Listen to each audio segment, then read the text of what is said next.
the Ammersee Lake crop circle that occurred in Bavaria just a few years ago. What it is it's a representation of the Large Hadron Collider. You know, when people look at crop circles, they appreciate it from the artistic end, but a lot of people don't look deeply enough into these to realize that they convey real information, important information. The book sort of helps people understand that particular aspect of crop circles, but it also helps you know why some of these crop circles are not being created by human beings, and it gives very good evidence as to why that cannot be. Dr. Richard O'Connor has a book. This is very timely. This is UFOs, Nuclear Weapons, and a New Age of Reason. This is on cropcircleresearchfoundation.org. That's the name of the blog, the name of the webpage I'm going to direct you to right now. But the book is available through Amazon, and I just want to dive into this with the background of Jesse Marcel, and there's so much to get into here that, Dr. O'Connor, would you please, and thank you very much for talking with me, give us your background, who you are, and what you do. So, yeah, thanks, Wendy, for having me on. My background is as a physician anesthesiologist who worked here in Helena, Montana at St. Peter's Hospital from 1988 through 2015. And when I first arrived here, I started working in the operating rooms at St. Peter's, and one of the surgeons that I worked with was Dr. Jesse Marcel Jr., who not too long after I moved here and had been working, it came to my attention that he was the individual who, at age 11, was living in Roswell in 1947 when the Roswell UFO event took place. And his father was the Major Jesse A. Marcel Sr., who was assigned to go out and look at the debris field and picked up all the debris out of the desert and brought it home and laid it down on the kitchen floor and showed it to Jesse Marcel Jr., who I got to know here in Helena over a period of, I think I knew him about close to 30 years. And so I got to know him very well. You know, we worked together frequently. And when I learned that he was that person who saw this material and held it in his hands and listened to his father tell him what he thought it was, that he thought it was a, you know, quote, flying saucer, unquote. You know, of course, I was interested in the story, and so I talked to him about it on more than one occasion. And, you know, I just became convinced that the story was true because I got to know the man and his work in the operating room and his demeanor as a father to a large family. And, you know, we were friends, and I know that he's not a liar. And so that kind of piqued my interest in the UFO phenomenon in general back in the late 80s, and kind of stayed interested in it all along. And then I began, you know, as I was paying attention to it, I began hearing from people like Robert Hastings, who wrote the book UFOs and Nukes, and produced a film called UFOs and Nukes, The Secret Link Revealed. And I watched that documentary, and I heard his interviews with these military officers who were stationed at various nuclear missile installations around the country, talk about how UFOs would come over and disable U.S. nuclear missiles. And of course, I found that pretty shocking. And, you know, began, like anybody would who becomes aware of that, to question why they would be doing that. And then I began, well, even before I came to Helena, I was involved with a group called Physicians for Social Responsibility back in the early 80s that was trying to draw people's attention to the dangers of nuclear war and how, what a threat that presents to not just to our country, but to our entire civilization on Earth. And anyway, as time went on and I learned more and more about the UFO phenomenon and read more about it, and talked to people who have seen them and had personal experiences with them, I just became increasingly convinced that it's real and that it's important, and that these instances, when they've shut down our nuclear missiles, have an important message behind them. And so when the pandemic came along and I kind of got shut into, as we all did, I spent a lot of time in my study, and I thought, I'm just going to write a book about this and just put down my thoughts on paper about the relationship between UFOs, nuclear weapons, and where I, as a citizen, a dweller on this planet Earth, think that we should be headed with this issue about whether we should have nuclear weapons. And one of the NGO sort of nonprofits that I like to support is the International Campaign to Abolish Nuclear Weapons.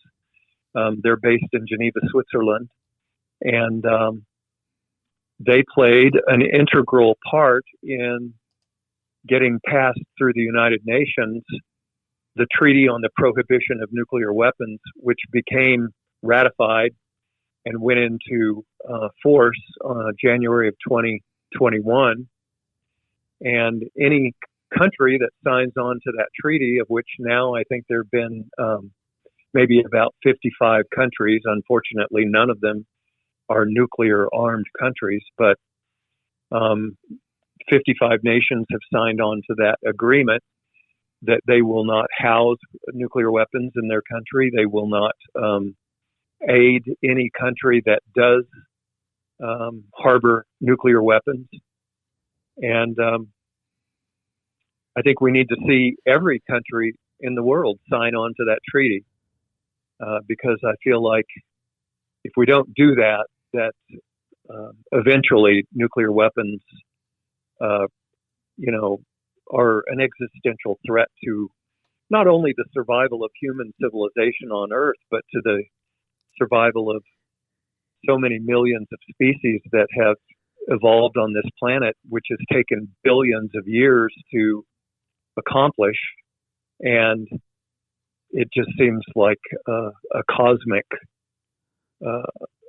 catastrophe if we were to unleash a nuclear war on this planet that destroyed all of it, And one of the studies that I cite in the book is a study that was done not too long ago about a very limited nuclear exchange a hypothetical exchange between India and Pakistan that involved, I think it was 350 nuclear weapons that would be around 100 kilotons. And what would happen if something like that occurred? And it's a disaster. Just that limited of a nuclear exchange would change, through the nuclear winter effect, would affect the climate of the world for 10 years. And it would reduce food supplies. Billions of people would starve to death. Millions of people within just a week's time in both India and Pakistan, of course, would die. So, this is something that is so serious that people kind of shut it out of their minds, and you hear people say, well, that can't happen because the Cold War ended back in 1989 when the USSR dissolved. Well, that's not a fact. This is still going on. And now with Ukraine, we're seeing it once again rear its ugly head in a very tangible way, when this theory of nuclear weapons stabilizing the war and reducing the number of hot wars we have And this idea of mutually assured destruction being, really all it is it's just an assumption that this won't happen because of this premise of mutually assured destruction. Well, now we have a world leader who is threatening to use nuclear weapons to accomplish his geopolitical goals, Vladimir Putin. And the United States and NATO are kind of being held at bay, really, by Putin through his threats of using nuclear weapons. So, as General Colin Powell said, nuclear weapons are useless. Well, actually, in my opinion, they're worse than useless because now they're being used against NATO to threaten us and make NATO kind of a lot less effective, I think, than what they might have been if nuclear weapons didn't exist and Vladimir Putin couldn't make those kinds of threats. So I think they're worse than worthless, and I think our world needs to get rid of them. And so that's why I wrote this book that I think would be a good book for people to read and think about the implications of nuclear weapons.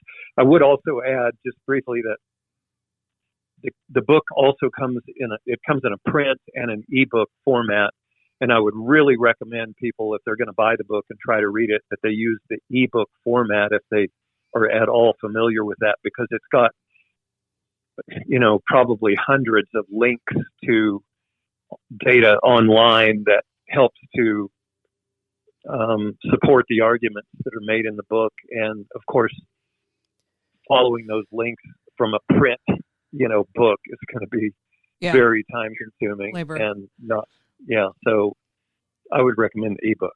UFOs, Nuclear Weapons, and a New Age of Reason, and that's available on Amazon. It's a Kindle book, and one click, $9.50 is the price on Kindle.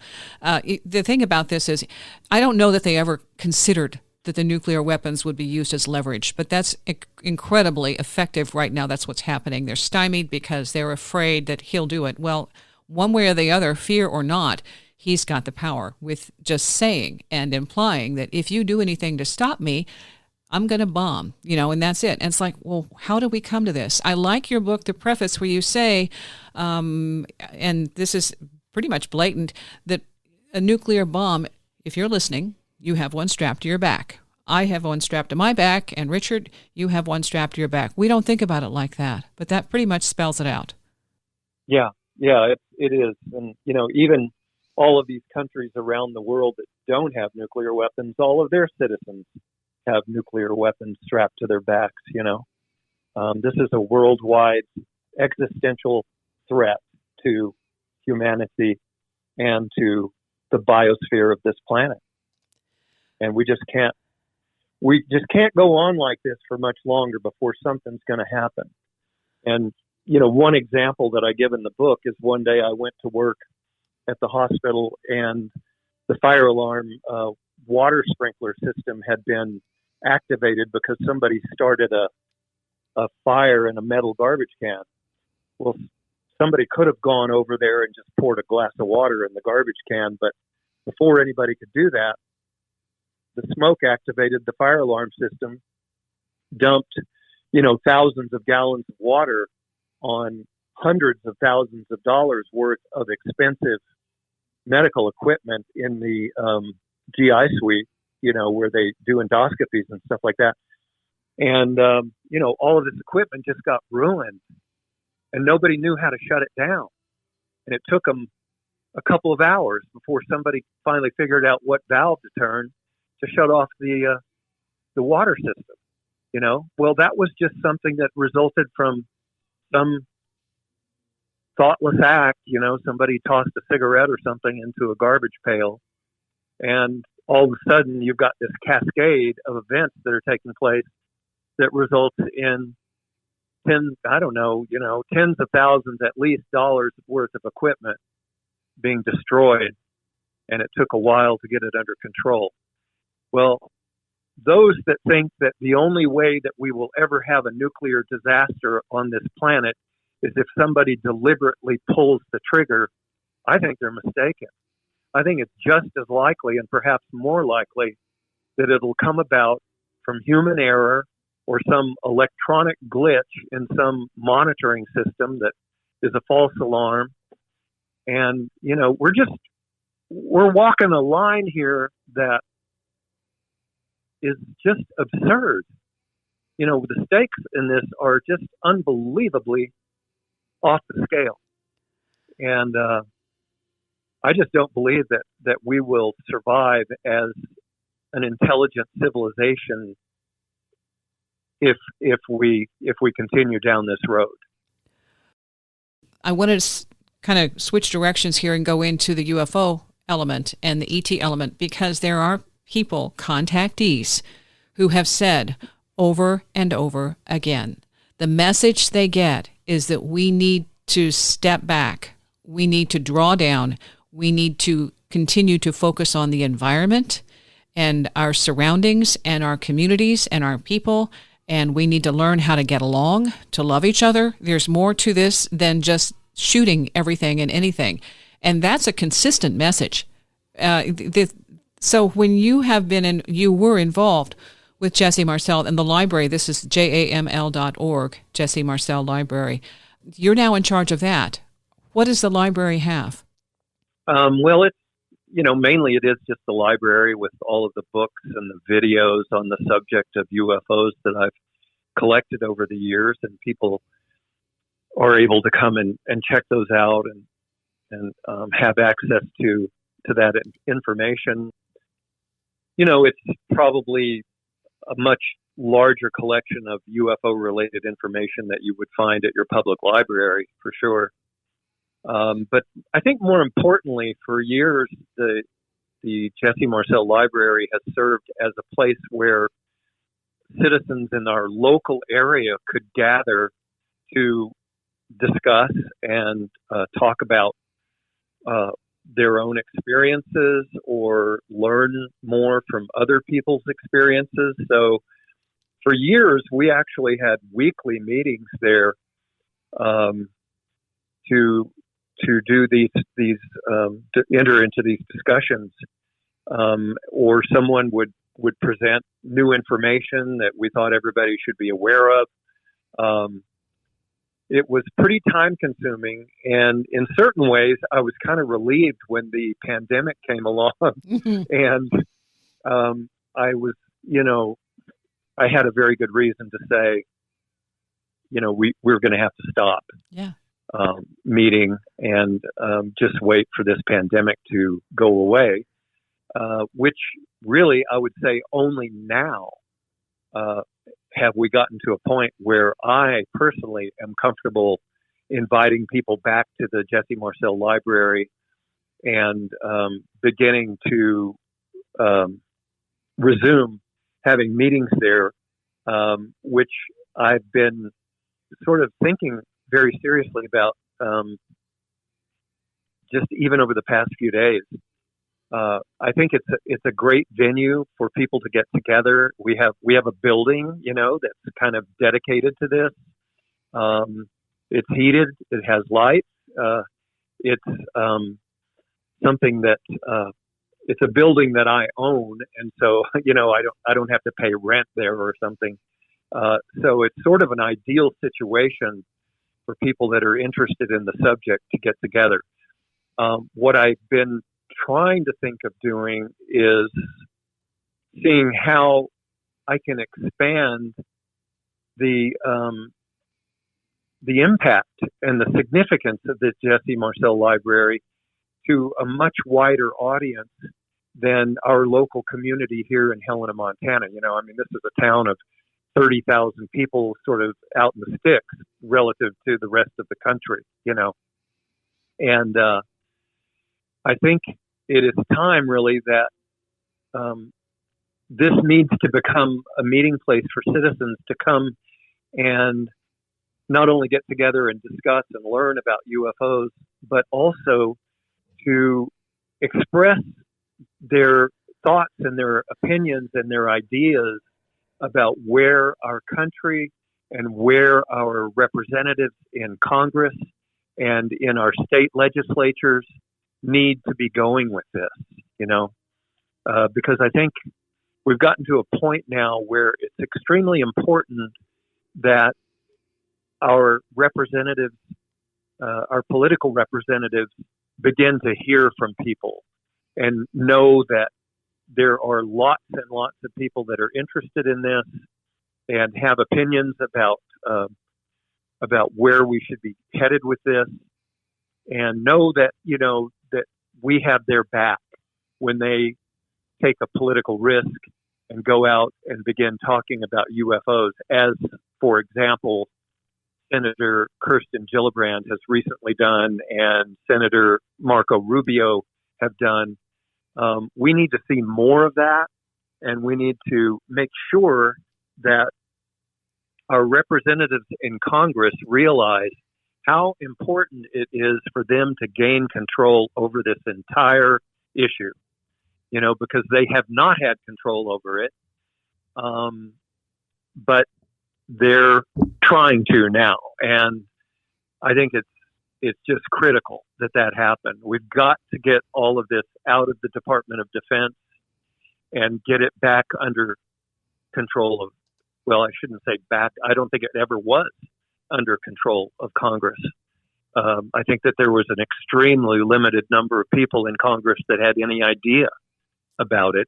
Harry Reid, yes, being an example of one who did. Long time. He was a proponent from the beginning, saying this has to be talked out about. This is real, and just kept banging the drum. Please pay attention. And if you want to read about him, do a Google search if you're not familiar with who Harry Reid is. But he was from the get-go saying that this is something we need to address, and doing everything he could to be part of that. Absolutely, yeah. And I'm grateful to Harry Reid that he took the initiative to do that and got this ball rolling. Unfortunately, there are still people who are trying to obstruct and obfuscate the information and divert people's attention away from this. And a good example of that is something that I just finished listening to minutes ago, with an interview with Admiral Bobby Ray Inman, who, if people want to look him up, you will find out that he's a man who would have definite knowledge about all of this, but denies it all. Still, to this day, on this day, this Bobby Ray Inman is saying that, basically, move on. There's nothing to this. And, it's such a disappointment that there are still people who have either are still in the Department of Defense, or like him, he's been retired from the Navy, but would have known a great deal about this. And he's just denying it all, So there are still forces out there that are trying to move us back in the other direction, away from people becoming aware and grasping the implications of all of this, which are huge, and trying to keep us mired in ignorance. And I find it just appalling, really, that Admiral Bobby Ray Inman has done this, and hopefully there are those that are still fighting for the truth that will overcome these obstacles. Some of it, with Dr.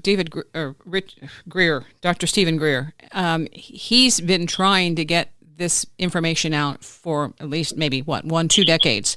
And he's always said that there are certain elements that prefer that this stuff stays clandestine and that it never becomes public for whatever reason. But he's been one of the people who's organized events and activities for people to try and make contact, CE5 contact. Yeah. And right. we well, talked. Now we know that Admiral Bobby Ray Inman is on that team that he's referring to that doesn't want this information out. At least we can identify one. Yeah. We definitely know who one of them is now, for sure. Well, I wanted to get into that too. I mean, going back to the nuclear thing and bringing up the UFOs, there have been times when, and this is what's so fascinating, and I think Robert Salas, who talked about knowing when they shut down the missile silos. Do you have the information on that? Because I want to bring that up too, that they shut them down. Right, 10 of them, yeah, at his launch control facility, and there have been lots of others, lots of others. Well, there's something that is about that issue, that there's another element here that might be able to intervene. It's just how many times are they going to intervene? Yeah, or if they will intervene. I'm not confident that they would. I know a lot of people have that opinion that if there was a global nuclear war that they would intervene. I guess I would say I hope that they would, but I'm not confident that they would, because I think, we all agree that the laws of evolution basically favor survival of the fittest. And if an intelligent civilization is willing to pull the trigger on something like that, then how could they be described as being fit in any description of being fit, either in the realm of intelligence or in the realm of ethics, morals? I would say that we would be found severely lacking in all of those categories if we let something like that happen and pulled that trigger ourselves. So would they intervene? I don't know. If I was them, I don't think I would. I think I'd just move on to the next planet that might harbor intelligent life and see what happens there. Well, I'd hate to think that a 2 or 3 bad apples could spoil the whole thing for all of us. But yeah, that's a great point, Wendy. And it's just, I think if you look at humanity at large, my belief is that most of the citizens out there are good people that would give you the shirt off their back if you needed it. But you get some of these bad players, these narcissistic, greedy, power-hungry, amoral people who get into these positions of power, and we've seen this happen, back in World War II, and the destruction that they can create on this planet is just beyond belief. What I have seen in this whole drama playing out, and we're insulated in the United States, we're insulated from it, but watching and knowing the background, the journalists in Russia, any independent channel that did not espout the agenda, the line, was basically silenced, and those journalists are now, I think Motherboard is trying to organize one of the independent stations, all of those journalists, to give them a platform. But the main station that is the voice of the state, one of the producers, the female producer, went behind the announcer, the newscaster, with a sign that said, "No war, stop war." That person, I saw that. That is those kind of actions from people who have no power, but have a tremendous ability to interrupt or disrupt what's happening. That took tremendous courage, and there's still. Oh my God! Yeah. So I'm watching those people, thinking, this is where we live. These are examples of people who are willing to go forward at all costs. And she said it was the right thing to do. She could not watch what was happening without doing something. The courage of that woman is just, my hat is off to her. I read somewhere that she's the mother of 2 kids. Yeah. That lady has a lot to lose, but yet she, like you said, she mustered the courage because of her ethics and her belief in a better world, that she would love to see for her children. And so she did what she did. And my heart goes out to her, and I just admire that kind of courage that people will step up and do something like that. Is just beyond belief.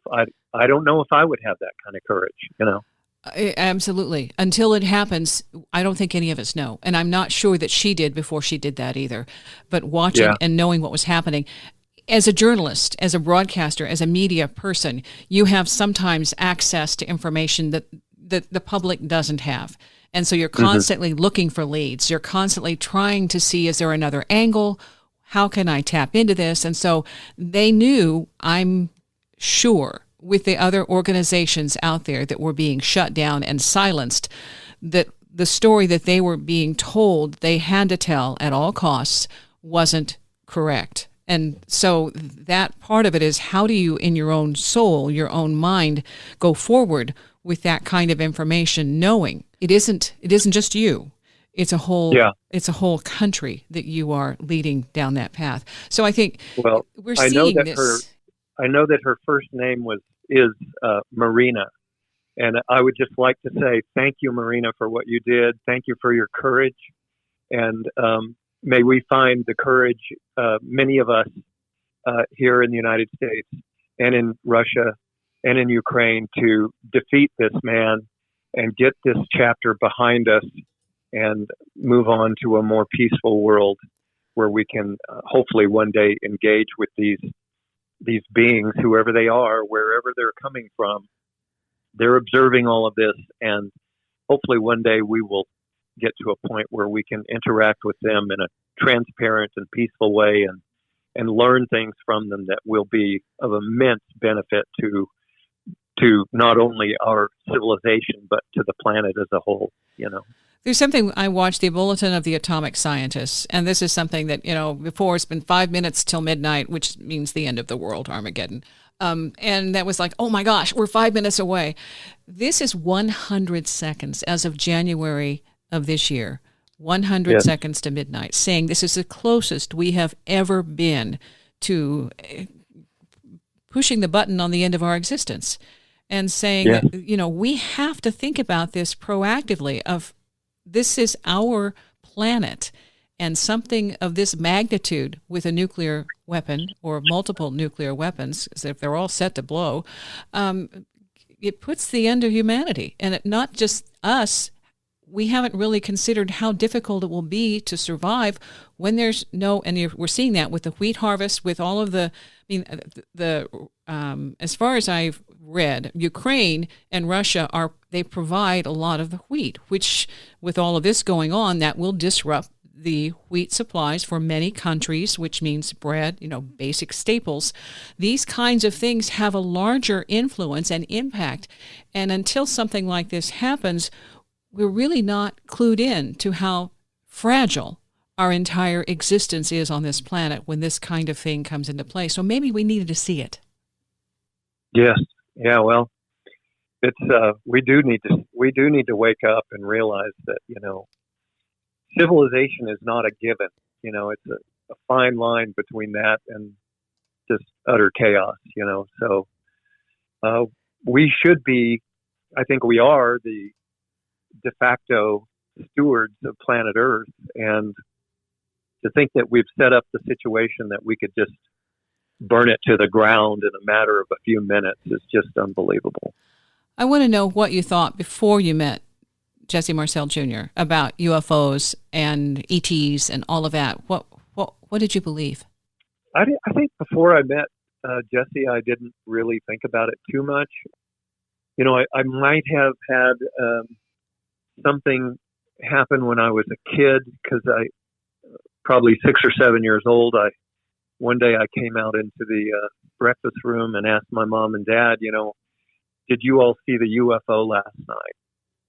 And my mom remembered that, and she was talking to me a couple of years ago. She's 93 years old now, and she was talking with me a couple of years ago, and she asked me, do you remember that morning when you came out of your bedroom to the breakfast table and asked us if we had seen that UFO? And I said, well, I kind of have a vague recollection of something that lit up my bedroom one night, but all of my memories of that are so foggy that I just don't really register anything. So did something happen? I don't know. Is that where I sort of got my first interest in this? I don't know.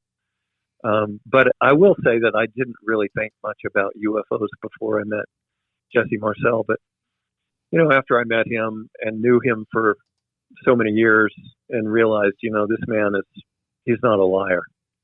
So what he's saying happened. And once you absorb that into your belief system, it becomes less of a belief and more just knowledge. This happened.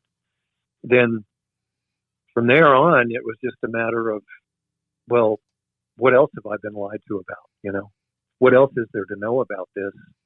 And so I just dug into it more and more. And when I read Colonel Corso's book, the day after Roswell, that was another piece in the puzzle where I was like, well, this man was a career intelligence officer in the Army. He had no reason to write this book and write a book full of lies. What could he have possibly had to gain from writing what he did, unless it was simply just to tell the people the truth? And that's what I think his intention was, and I think that's what he did. There is so much information about, Google, YouTube, whatever, on UFOs and contactees and extraterrestrials and whether they exist or not. And people are still, I think, in some circles, shamed for or ostracized or the jokes. And I thought that would go away once the U.S. government and the Pentagon and the military started saying, yes, they're real. Yeah, we're studying them, and this is what we've got, and here are the videos. I thought that might go away, but there is still a stigma attached to this. And I am hoping that what you are doing and others like you are doing is helping to raise the awareness and reduce the stigma. Because with this, and then we go to Bobby Inman, who says, oh, it's all a bunch of bunk. I'm hoping that we will get past this, and I'm just not sure exactly what the event is that will take us there. Do you have any ideas? Well, there certainly could be these others. I call them the others in my book because I don't refer to them as extraterrestrials or ultra-terrestrials or interdimensionals or, time travelers or whatever they are, whoever they are. We don't really know, but we just know they're real and they're here. And so it's certainly in their purview to end this set of lies that we've been fed for years and years and years. They could do it in one day if they wanted to.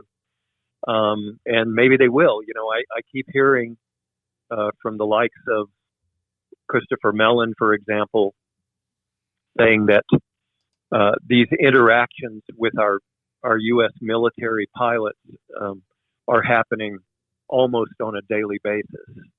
So there seems to be some ramping up of the pressure from the others on the pressure being exerted on our Department of Defense to come clean with the people about this, and it seems that that's how they're doing it, is pressuring the military, interrupting their training exercises.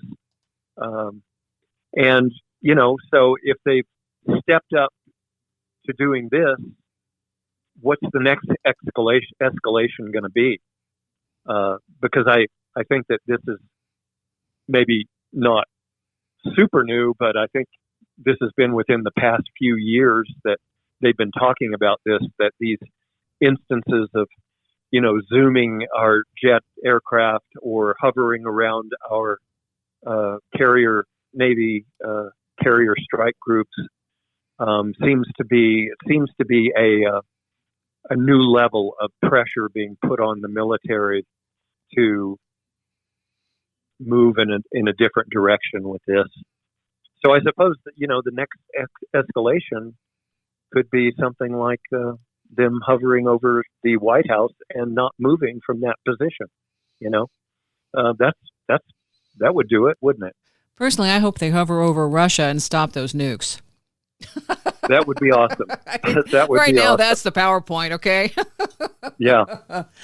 Okay, well, the other thing, too, is I wanted to get into, we talked about you had taken a picture. I saw on the internet, of course, doing all my lovely searching and stuff. I saw that you had taken a picture of UFO. And then, Yeah. well, this is what happens to the best of us when we think we've got something really cool. What happened with that? So it was a very convincing to me picture of what was a UFO. I had this website, cropcirclesresearchfoundation.org, and on that website I put messages. I was thinking, maybe I can communicate with these beings, the others, through the internet. They're up there. They might intercept signals that are sent back and forth to satellites. So maybe they might intercept this and come to my cameras that I had mounted. And I put the latitude, the longitude of the cameras. Please come here and have a very clear photo of your craft taken. So we'll have convincing evidence that you exist. This is prior to 2017. And one day, I'm checking. Wendy, I went through probably close to 500,000 photographs of things that were, that would trigger the camera. Could be, I had them set at a very sensitive setting so that they would be triggered easily. And I got, bugs, stink bugs, bees, squirrel tails, trees moving in the wind, Yeah, squirrel just tail. thousands and thousands and thousands of pictures. And then one day, bam, I got this one and I was like, holy shit, this looks like a UFO. Mm-hmm. And so I made the picture public as much as I could, thinking this was a successful mission. I communicated with them through the internet. They responded and they came to my cameras and they allowed a very clear, distinct picture of their craft. Well, once I put that out there online, of course, I started getting responses from people who were had a lot more expertise in photography than I did. And they said, I think that's a raindrop. And I was like, what are you talking about? It's no way it's a raindrop. It's shaped like an ovoid. It's not a round. It doesn't look like a teardrop. It was kind of flattened and, thin, just like you would expect the shape of a classic flying saucer. And I was like, there's no way this is a raindrop. Well, turns out that I got enough of these responses and I thought, I've really got to prove to myself that this is what I think it is. So when the snow and ice had cleared off of the rooftop that I had to go up on to test with drops of water that I dripped in front of the camera. And Wendy, every drop that I dropped looked exactly like a UFO. So they were right. It was a raindrop that my camera caught. And of course, it was embarrassing to me. I did retract it on my website, but apparently a lot of people didn't see that. But what I thought was a UFO turned out to be simply a raindrop. And, it was an honest mistake. I wasn't trying to deceive anybody, but that's what it was. And so it's the lesson to be learned here is be careful about what you interpret as verification of anything that has to do with the subject of UFOs. Be very circumspect about stuff that other people put up. Check it out. Be skeptical, because stuff like this can happen, even not on purpose. But so that's the lesson to be learned for me. It was anyway. Is just be careful. Try to corroborate with further experimentation. Don't jump to conclusions about any of this. I think that's a part of it in a wider, how do I put this? When people have experiences, there is a telepathic contact. I have had that, and it said, go look up. I didn't see anything.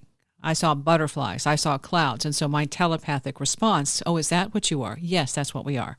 And it kept saying yes, and I'm thinking, okay, this is just, I'm being played with. My husband came home, and he said, did you see that over the house?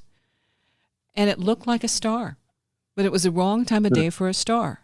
And I said, no, but I was told to look up, go outside and look up. I never looked up that high. I thought it would be, tree level or something like. I had no idea what I was looking for, but it was a telepathic thing that said, go do this. And so that's what I responded to. And then when he came home and said, do you see that thing over the house? I went out and I took a picture, and it looks like a little tiny, white pin in the picture. There is nothing to see except this little white teeny tiny dot. So I can't prove anything. But knowing that I had that prompt, and then another time I took a picture of a star. I thought it was a red star. I thought it was Mars. I thought, well, this is really cool. And I took the picture, and then it flashed back and blinked at me. And I don't mean just blink. I mean blink, blink, blink, blink. And I'm like, whoa! I don't know what it was. So these things happen, and I don't have evidence. I have an experience that I can say there's something going on, and we are supposed to question. We are supposed to think twice about what we assume about our reality, in my opinion. But I'm not going to go out and try and convince anybody else. I'm just going to say, this is what happened, and this is how it happened, and why I have an opinion about there's more to it than just what we're looking at. There's also a sense of feeling and interaction that comes along with this. Does that make sense? Yeah, absolutely it does. I have, one last thing I'd like to say. I know that we're probably running out of time here, but I was sitting in the chair that I'm sitting in right now talking to you, sitting in my study at my desk at my computer one Saturday morning. This was probably 5 years ago. And nobody else in the room. The doors closed. My wife was downstairs cleaning. Nobody else in the house, just she and I. I hear a very clear voice that says, there will be judges. And I spun around in this chair, and I looked to see who is in the room talking to me, and there's not another person in this room. Now, I don't take drugs. I drink very little alcohol. I had a very responsible job.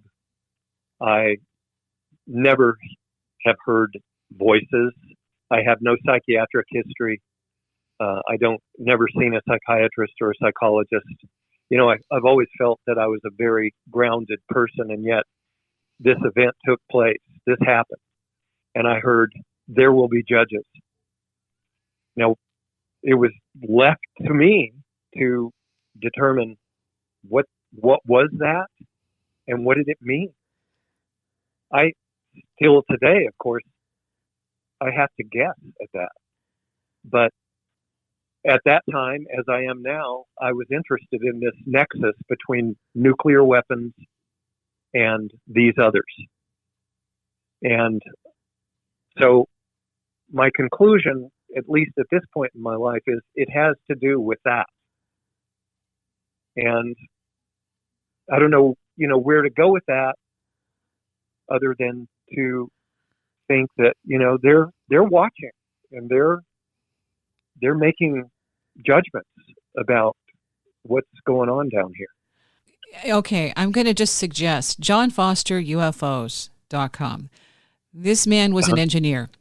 He did not have any conscious memory of contact until 1986. When he did, they had warned him that if he chose to get out of the program, so to speak, then he would have some health issues as a result because it would be a shock to his system. He did. He had 3 heart attacks. He now has a third of his heart left, but he's in his 80s. And he still maintains his website.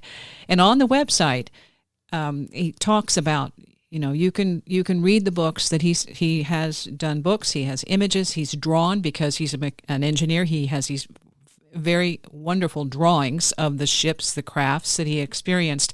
And he had the memories of them being present and him interacting with them, and then having those memories you weren't allowed to remember. and other people who were involved and the things that he was shown about our future, which right now that future is coming into play.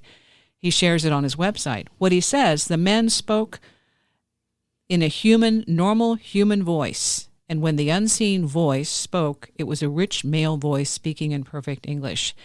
The information he had from them said that if they hadn't interfered in the past, we would have destroyed ourselves. And if they don't interfere now and in the future, we will destroy ourselves again. So that's an inkling of what from a contactee who says he doesn't know. In some ways, he wished he'd never had the memory that but at the same time, he has all those memories that of that contact of things happening when other people were frozen in place and he watched things happen around him. So I'm just thinking that correlates to your saying there will be judges.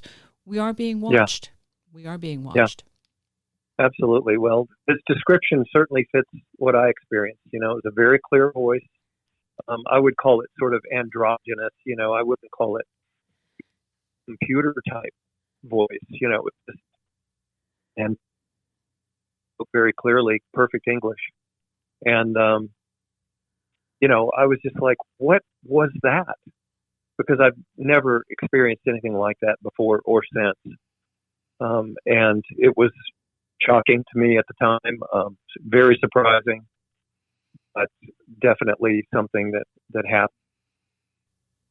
And see, I think that's fascinating in terms of, why that statement. And right now, it may be that that's what's coming into play, you're remembering it now, we're speaking about it now, the thing about John, that I chose this page at this time for no reason except that I am familiar with John, and I thought, well, and there I'm staring at this thing when it says it spoke perfect English, and you're telling me there it was in the room. So these things, I don't think they're coincidence. I think they are threads in the timeline, and when we're supposed to have information, it comes to us as we need it. So here we are with Russia just seconds away from doing something that none of us want to see. And how do we go forward? We're going to find out. Yes. Well, we have to stay courageous and speak our truth. Absolutely. And your book, when I'm looking at the reviews here, are impressive on Amazon. Good. Yeah, you've got some good reviews. So this is UFOs, nuclear weapons, and a new age of reason. And again, if you're interested, what you have advised and encouraged is to get the Kindle, the ebook, because it has all the links that are active. And I think that's a good way to go. It's nice to have the links because you're immediately in touch, in tune with the information. Is there anything else you'd like to add? No, just I think, doing what you're doing is a great thing. It's going to help. So keep up the good work. Oh, thank you. We didn't get into your crop circles, and I like that. I was like, darn.